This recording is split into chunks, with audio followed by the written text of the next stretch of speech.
Order! Order! You are an incorrigible delinquent at times. Behave yourself, man!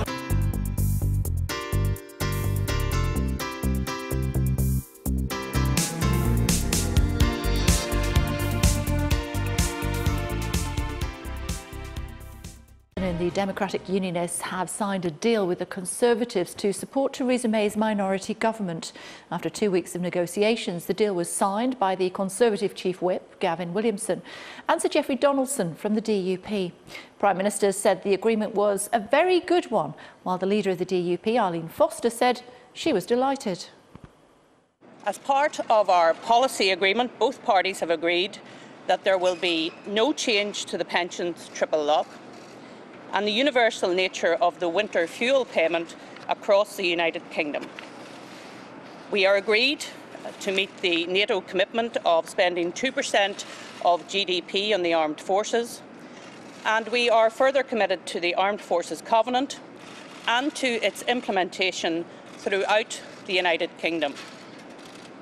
Following our discussions, the Conservative Party has recognised the case for higher funding in Northern Ireland, given our unique history and indeed circumstances over recent decades.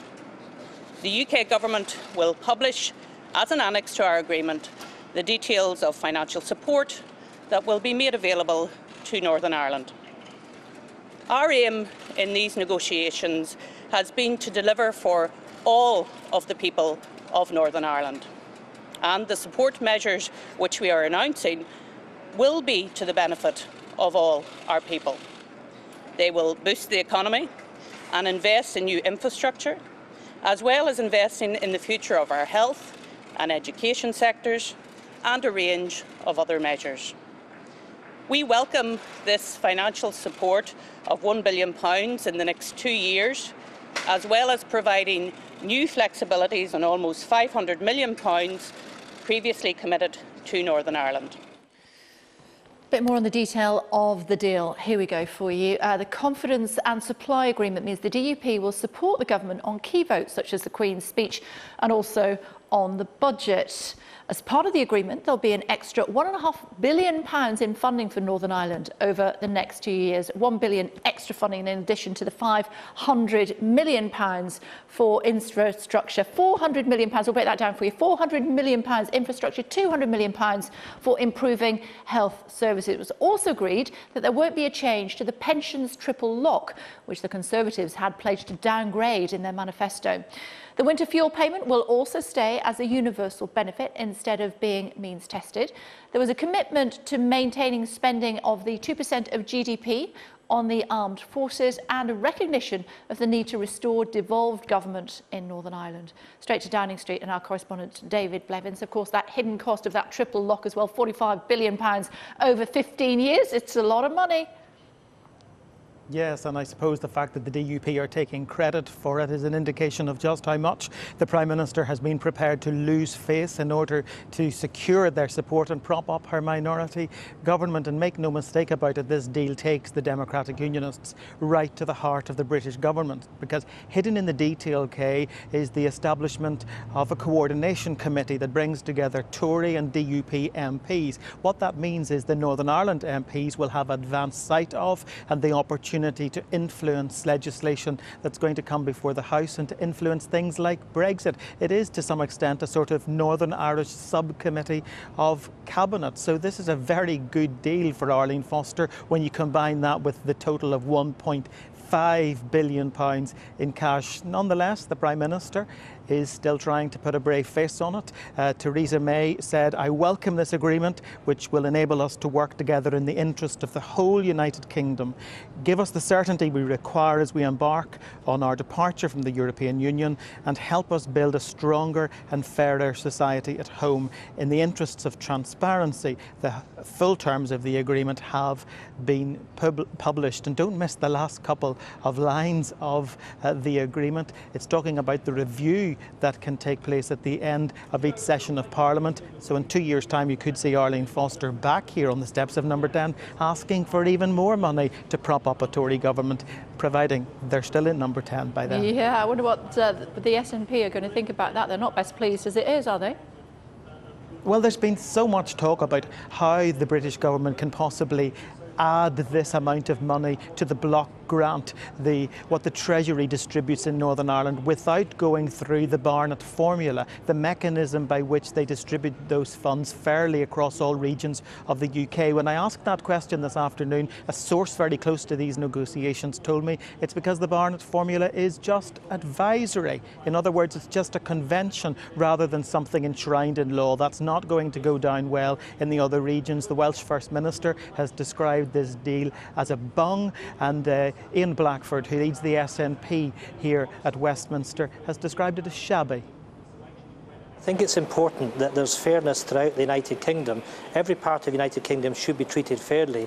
If there's new money for Northern Ireland, then there should be equivalence right throughout the United Kingdom. And I welcome the fact that there's investment in public services, but rather interestingly, if we look at the cuts to investment in Scotland under this Conservative government over a 10-year period, it amounts to £2.9 billion, almost exactly the same that we would get if we were to get the same equivalence as this deal. And we'll certainly be pressing that case for the people of Scotland. We will not be shortchanged the way that we are being today. OK, so that's what the Scottish Nationalists think. What about Sinn Féin? Have they said anything yet? Yeah, they're describing this as a blank cheque for a Tory Brexit and suggesting it threatens the Good Friday Agreement. That's a direct quote from Gerry Adams this afternoon. But interestingly, in the same statement, Gerry Adams says this money could ease some of the pressure on health and education in Northern Ireland, and that the devil will be in the details. So a kind of mixed message there coming from Sinn Féin.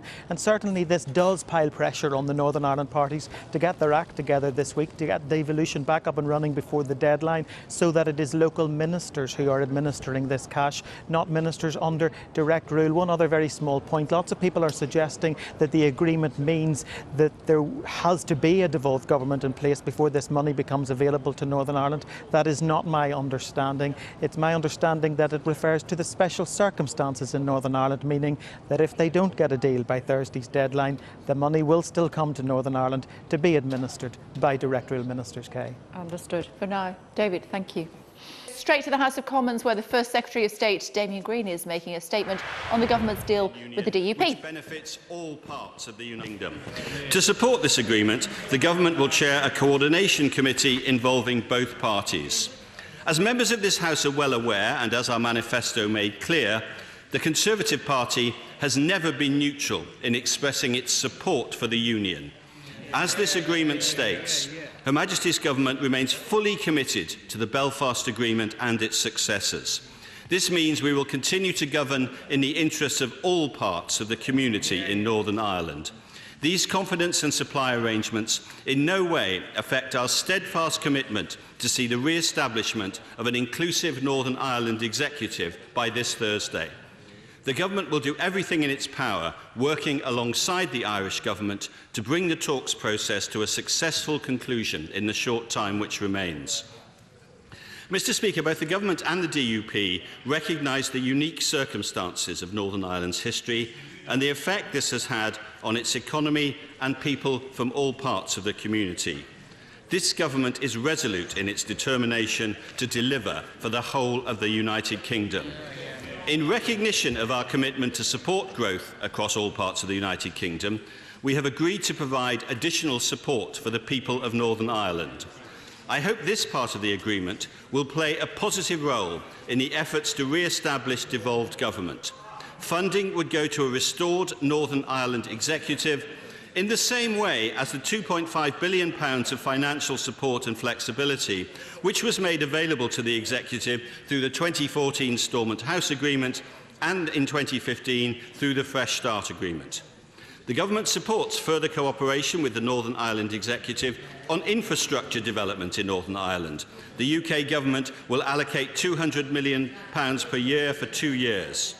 Both the Government and previous executives have recognised the integral part digital infrastructure plays in opening up new opportunities for growth and connectivity for both businesses and consumers. We will therefore contribute £75 million per year for 2 years to help provide ultra-fast broadband for Northern Ireland, just as we've made funding available for this purposes in communities across the United Kingdom. The UK Government is committed to working with the Executive and others to work towards a comprehensive and ambitious set of city deals across Northern Ireland to boost investment and help unlock the full potential of Northern Ireland. This is the sort of targeted positive intervention the UK Government can make across the UK and builds on the success of existing deals such as those in Glasgow, Cardiff and Swansea. Since 2014, the UK Government has committed to over £1 billion worth of investment in Scotland and Wales through this programme, along with other projects. This is a continuation of our determination to be a government for the whole of the UK. In order to target pockets of severe deprivation so that all can benefit from growth and prosperity, the UK Government will also provide £20 million a year for 5 years to the Northern Ireland Executive. We will also ensure that all parts of the UK are properly reflected in the future UK Shared Prosperity Fund as we exit the European Union. Mr. Speaker, as our manifesto made clear, we are also increasing our commitment to investment in public services across the UK. That's why we pledged a minimum of £8 billion in additional NHS funding in real terms over the next 5 years. It's also why we pledged to increase funding in real terms per head in every year. Our spending on the NHS in England is also translated into extra spending in Scotland and Wales through the Barnett formula. How that is spent is, of course, a matter for the Scottish and Welsh governments. To address immediate priorities in Northern Ireland, the UK Government will also allocate an additional £50 million per year for 2 years to enable the Executive to address pressures in health and education. And recognising the priority given by the Executive to securing a modern, sustainable health service in Northern Ireland, the UK Government will allocate £100 million per year for 2 years to support the Northern Ireland Executive's priority of health service transformation. The Government and Executive also agree on the importance of support for mental health, particularly recognising the historical impact of Northern Ireland's past on its communities. The UK, I'm glad the Shadow Foreign Secretary finds that amusing, mental health in Northern Ireland. I find that slightly surprising. The UK Government will provide £10 million per year for 5 years to support the Northern Ireland Executive to deliver this measure. Our general election manifesto made clear that there would be no change in the pensions triple lock before 2020. As part of this agreement, both parties have agreed there will be no change to triple lock for the duration of this Parliament. We further agreed that there will be no change to the universal nature of the winter fuel payment. The Prime Minister said we would listen to what people said during the election campaign, and this is an example of our doing so. Mr. Speaker, as the party with the most seats at the general election, the Conservative Party had a duty to form a government. It is right that we talk to other parties to seek to ensure that the government can provide the confidence the country needs at this crucial time. Mr. Speaker, I commend this statement to the House. Emily Thornberry. Mr. Speaker, this is a shabby and a reckless deal, which has taken the government at least £1 billion to buy, and whose true cost for the future of peace in Northern Ireland could be infinitely higher. The Good Friday Agreement is rightly seen across the world as a model for other countries who are seeking to end conflict, but it is also fragile and relies above all on trust, good faith and the impartiality of the British government. So for the government to be putting such an agreement in jeopardy just to prop up this dismal Prime Minister is nothing short of a disgrace. So can I ask the First Secretary what legal advice the government has received on whether today's agreement is compatible with its legal obligations under the Good Friday Agreement, and will he publish that advice today? Mr. Speaker, I will not waste time discussing the so-called policy agreement set out today. After all, it was not the DUP who forced this government to ditch their plans to hit pensioners' incomes. The British people did that on June the 8th. No, this agreement is all about the money. So let me first ask the First Secretary for some clarity on the funding. First, can he explain How much extra funding will be going to support infrastructure, broadband, health, education and tackling deprivation in the rest of the United Kingdom? No one would begrudge the £1 billion of extra support for these areas in Northern Ireland, but in Scotland, in Wales and other English regions of the UK, the needs are just as great. So when will the rest of the country be getting its share? Second, the agreement says that there will be a consultation on reducing VAT on tourism in Northern Ireland. Now, just a year ago, the current Minister of State for Security told this House that the government had concluded the costs of such VAT cut outweighed the benefits and that this was not something that the government was going to consider. So can I ask the First Secretary, what has made the government change its mind? And in the light of his commitment today to be fair to all parts of the United Kingdom, will he extend this consultation to all parts of the UK, seeking to support their tourism and hospitality industries? And if not, why is he not including the likes of Blackpool or Margate or Colwyn Bay? And thirdly, and finally, and most importantly, can the First Secretary tell us this? Where the extra £1 billion announced today is going to come from? During the election, he was fond of telling interviewers that there was no magic money tree. So what has happened today? Has he found the key to the secret garden? Or is the truth that, like everything else that this government says and does, it can all be ditched if it helps them to hang on to power? No matter the bedfellows, no matter what the manifesto said, no matter where the money comes from, no matter the unfairness for the rest of Britain, and no matter the consequences for peace, that, Mr. Speaker, is no way to lead a government, and it is definitely no way to run a country. Let me deal, Mr. Speaker, with some of the detailed points that the Right Honourable Lady has just made. She seems to think that providing more money for Northern Ireland health and education and broadband and other parts of infrastructure in some ways makes it less likely that an executive will be formed. I can assure her it makes it more likely that an executive will be formed. She asked about infrastructure help for the rest of the country. I'm happy to repeat some of the things I said in my statement and add to them. We are pledged to provide £8 billion of new money for the health service, £4 billion for education, and we have an overall infrastructure fund of £23 billion. So the rest of the country absolutely will share in the advance in infrastructure spending that we have promised. And she asks, of course, about how we can afford this. We can afford this because we have a strong economy after 7 years of Conservative government. It takes some nerve for a party which had tens of billions of pounds of unfunded commitments at the election to complain about targeted infrastructure spending and spending specifically designed to help some of the most deprived communities in this country.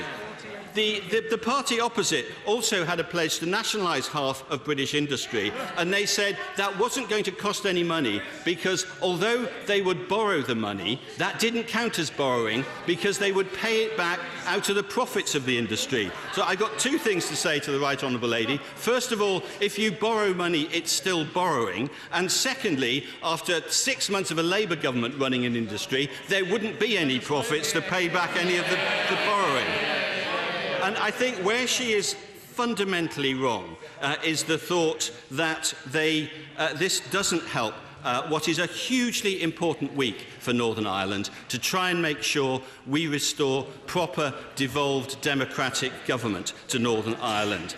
I think helping the executive to be set up will be one of the great achievements of this week, and what she has missed is that this extra support, this extra money, goes to all communities in Northern Ireland, run by the Northern Ireland Executive, so that people from all political traditions, all communities, will benefit from this extra money. And I would have thought, frankly, she would welcome that.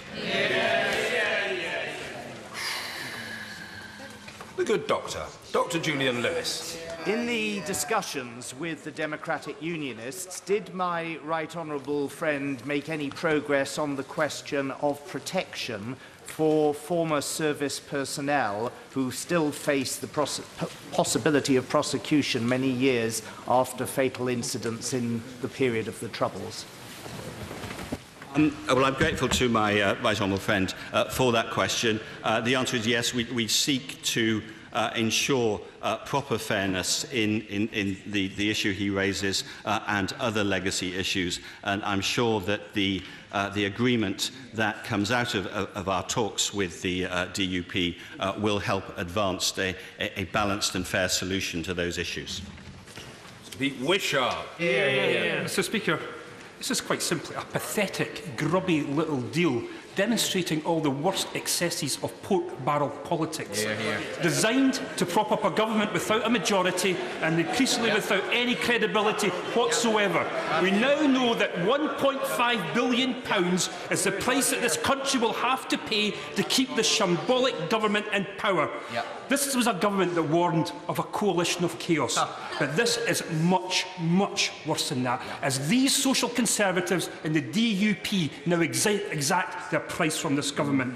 And this is a deal, Mr. Speaker, not subject to the normal allocation of funds across the UK, which will be delivered at the expense of all the other nations of the UK. Only 24 hours ago, the Secretary of State for Scotland was categorically assuring us that Scotland would be in line for full Barnett consequentials as a result of this DUP deal. Either he was inadvertently misleading the Scots people, or he's so completely out of the loop that he's got no idea what's going on, because we now know that Scotland is to get nothing, zero, zilch out of this deal.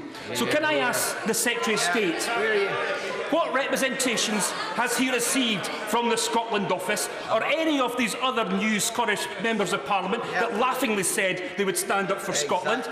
If the Barnett formula is to be bypassed, what is Scotland to get out of this? Why has the Barnett formula been bypassed when it's come to this deal? This is a huge test for these new Scottish Tory members of Parliament. They either stand up for Scotland and Scotland's funding interests, or they stand behind this chaotic government and their new best friends. The honourable gentleman is so far wide of the mark that it's almost laughable. He makes a point that this comes from the block grant and specifically says this is outside the Barnett formula. Let me give him some facts about what's happening in Scotland. A city deal outside the Barnett formula for Glasgow of £500 million. A city deal for Aberdeen outside the Barnett formula of £125 million. A city deal for Inverness outside the Barnett formula of £53 million. Would he like me to go on? £5 million for the V&A in Dundee outside the Barnett formula. £5 million for the Glasgow School of Art. £5 million for the Helensbrook waterfront. There is huge amounts of money going to Scotland outside the Barnett formula as well as inside the Barnett formula. And if the SNP don't recognise this, I suggest they go back to their constituencies and find out what's happening in Scotland. Thank you, Mr. Speaker. Can I welcome my right honourable friend's statement today? But sadly, some have used this rather opportunistically to suggest that this means the government has changed its policies when it comes to equality matters, particularly on equal marriage and access to abortion. Perhaps my right honourable friend could use this opportunity to update the House on those issues. I'm extremely happy to reassure my right honourable friend and indeed colleagues on all sides of the House that this deal has no impact on those sorts of issues, particularly the issue of equal marriage, which she brings up. That, as she will see from the agreement, that the agreement covers financial deals, Brexit legislation, security legislation and the Queen's speech. And she will no doubt have seen in the Queen's speech the government recommit its commitment to equality across all grounds. And that commitment is as strong today as it ever has been. Cooper. Further to that point, Mr. Speaker, will the government now use this to deal with the huge anomaly where Northern Ireland women are now being expected to be charged in NHS hospitals in the UK, in the NHS in the UK, in the Great Britain, for abortions? would he agree that this is hugely unfair on women from Northern Ireland who travel to England, Scotland or Wales for an abortion, treats them completely unfairly and is unjust for women's rights? I think I appreciate the strength of the Right Honourable Lady's convictions on these issues. I would point out to her that this is it comes under the heading of a health matter and is therefore devolved to Northern Ireland. So it is for people in Northern Ireland to decide issues like this. This is the logic of devolution, that issues like this should be decided in the devolved authorities, just as health matters are decided already by the Scottish and Welsh governments. And since we all hope, I assume we all hope, that we should have a devolved issue in devolved executive in Northern Ireland, it is for the people of Northern Ireland to decide these matters. Stephen Crabb. Thank you, Mr. Speaker. I welcome my right honourable friend's statement and his personal commitment to ensuring that the imbalances and inequalities that exist in all parts of the United Kingdom are effectively tackled by this government. So could he say a bit more about how the UK Prosperity Fund will be used to raise economic output in the poorest parts of the United Kingdom, and what could I encourage him to keep an open mind on some of the ideas that maybe Welsh colleagues of his might have for further investment? I'm very happy that my right honourable friend brings up the UK Prosperity Fund once Brexit has been completed, because it is precisely to help disadvantaged communities across the whole of the United Kingdom. Some of them will indeed be in England. It's meant to replace the money that's gone through European institutions to some of our deprived communities, and I know, for instance, communities in Cornwall have benefited from that. But absolutely there will be communities in Wales, as there will be in Scotland and Northern Ireland and other parts of England, like the North East, that may well benefit from that. I'm always open to creative ideas from any part of the UK about how best to spend that sort of money. Stella Creasy. Thank you, Mr. Speaker. Let me explain to the Minister why there is a concern on this side of the House about those women from Northern Ireland, because this isn't a devolved matter. This is about when they come to our shores here as UK taxpayers and their ability to use UK services. Now, I note in the official agreement that it says the government is, and the Northern Ireland Assembly and the DUP rather, are committed to providing healthcare services which meet the needs of everyone, no matter who they are or where they live. Well, it doesn't seem like that when it comes to these women. So can the Minister confirm if the question of their access to abortion in England was discussed as part of these negotiations, or the fact that Northern Irish laws on abortion have been found to violate the UK's human rights responsibilities? And did the government make any commitment to the DUP about this matter when it comes to the House? Or are Northern Irish women simply expected to pay the price of what feels like a forced marriage? I'm happy to assure the Honourable Lady and the House that the agreement is what is set out. There are no private or side agreements attached to this. This is completely open. And indeed, I appreciate that, again, the strength of feeling she brings to this, and this is clearly a political discussion that she may wish to bring about in Northern Ireland when we have a devolved executive there. Jeremy Quinn. Can I welcome the government's funding of city deals in Northern Ireland? Can I also urge the government to continue its focus on foreign direct investment into the province? Yeah, my honourable friend makes a good point that foreign direct investment is extremely helpful to the Northern Ireland economy, as it is indeed to the UK economy as a whole. And it is absolutely the case that we wish to better utilise our embassies and our high commissions around the world, not just to boost exports, which is traditionally regarded as one of their important roles, but also to help foreign direct investment, particularly into those parts of the United Kingdom, including Northern Ireland, that would most benefit from it. Alistair Carmichael. Thank you, Mr. Speaker. I thank the First Secretary for advance sight of his statement. My first thought in seeing it was that the government had scraped the bottom of the pork barrel in reaching it. I have to tell him, though, I suspect, as he will learn in the months to come, there probably is no bottom to that particular barrel. The government cannot be blind to the fact that this agreement does place in jeopardy their role under the Good Friday Agreement. And that agreement can only be secured if the government will commit to transparency, not just today, but every step of the way for as long as this agreement lasts. Will we get that transparency? I don't agree with the honourable gentleman that this hinders the formation of a new executive and therefore the implementation of the Good Friday Agreement. I think this agreement will help the full implementation of the Good Friday Agreement. And since what the Confidence and Supply Agreement entails is support from the Democratic Unionist Party for the government's programme in its key areas in this House. The transparency will come when he observes people going through the division lobbies in a public way, as they traditionally do.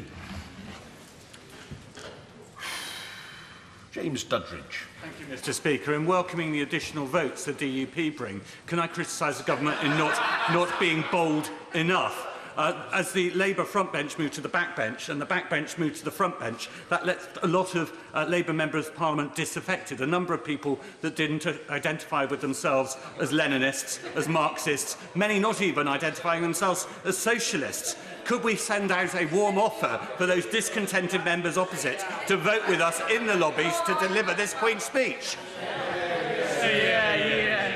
My honourable friend makes a very shrewd point, and indeed I would extend that invitation. And indeed, entirely seriously, there will be large parts of the Queen's speech, both in terms of economic regeneration, in terms of issues like mental health, where I would genuinely hope that we might seek support and get support from all sides of the House, because there are many issues on which actually partisan politics won't necessarily apply.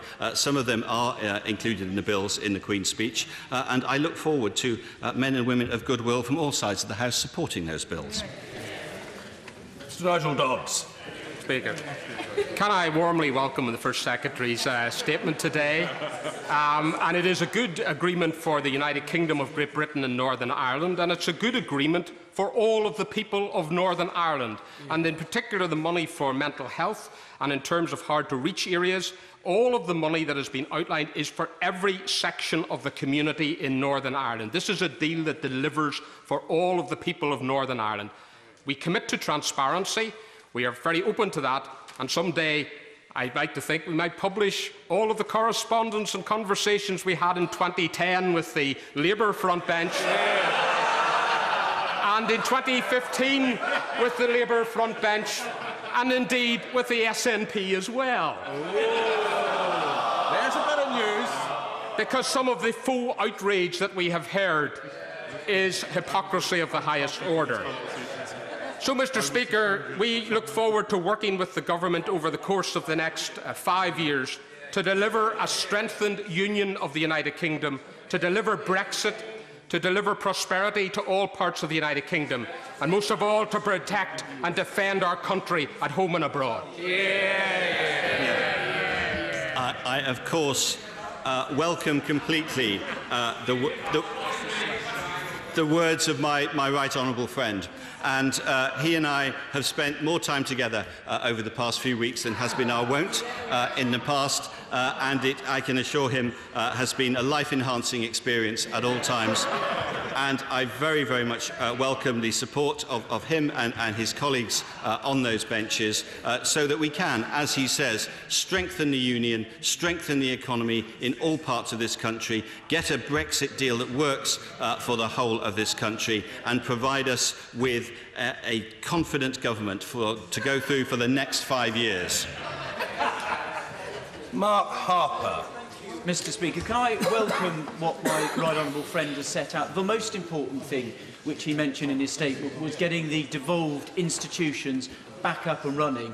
And if this deal, together with the money that was promised under the previous agreements, can help that, then it is to be welcomed. That will strengthen the United Kingdom and the partnership of all the countries within it. I welcome both what he said and what the right honourable gentleman said. Okay, this is a debate going on in the House of Commons as we speak after the announcement that the DUP and the Conservative government have done a deal affecting all sorts of things, including £1.5 billion that will now be made available to Northern Ireland to be used for hospitals, roads, etc., etc. Some are happy about that deal, others are not. Let's get some reaction from Northern Ireland to the deal. We're joined from Stormont by the SDLP leader, Colm Eastwood. Hello to you. Thanks for joining us on Sky News this afternoon. It's a lot more money for your part of the world.